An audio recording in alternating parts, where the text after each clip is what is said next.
Let us discuss this concept, radius of convergence. Let us try to understand the concept first. After that, we will discuss its formula.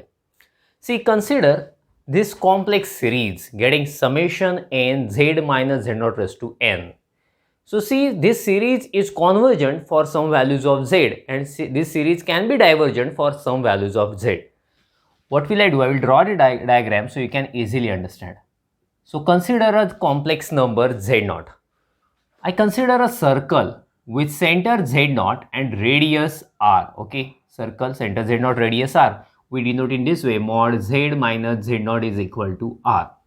So if you take any point z inside a circle, okay, if you take any point inside this circle, then for that value of z, this series will be convergent. Convergent means this value of that series will be finite. Okay, and if you select any point z outside a circle, so for that value of z, the series will be divergent.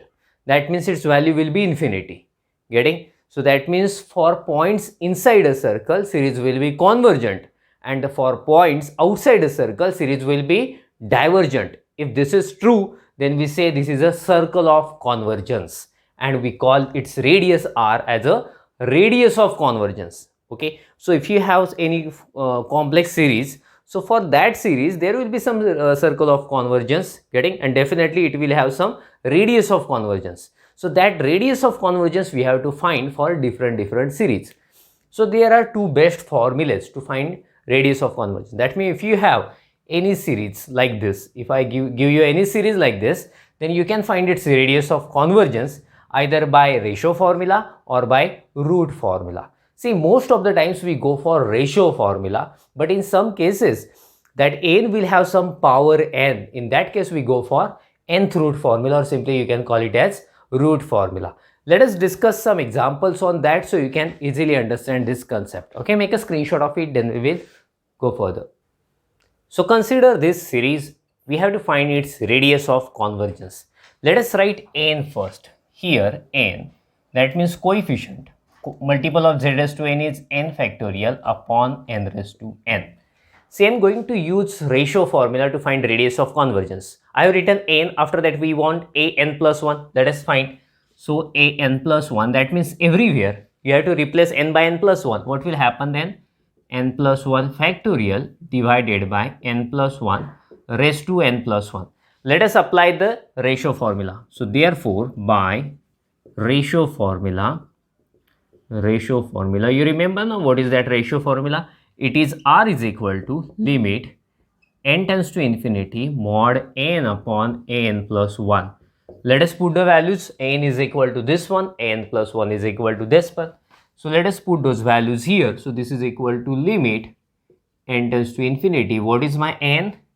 That is n factorial upon n raised to n divided by n plus 1, which is n plus 1 factorial divided by n plus 1 raised to n plus 1.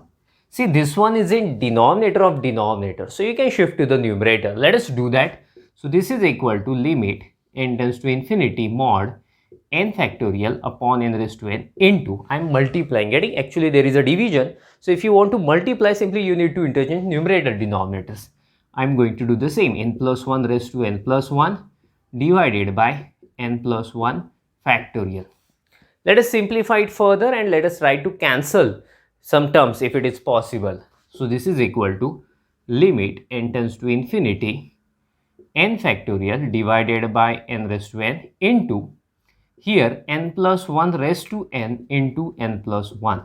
Actually it has power 1. There is a multiplication, so you can add powers. So we will have n plus 1. So I split this term as a product of these two terms. So n plus 1 factorial, that means you know this is n plus 1 into n factorial. That is nothing but n plus 1 factorial. Can we cancel any terms?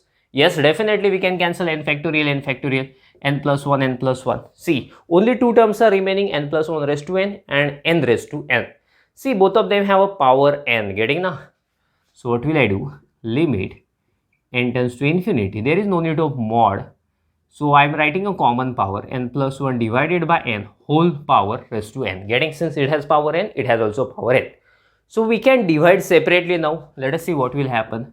Limit n tends to infinity. If you divide separately, n upon n, So just a minute, I will write a bracket 1 plus 1 upon n raised to n if you divide separately. So this is it has a standard limit. So do you know its value is e? What is its value?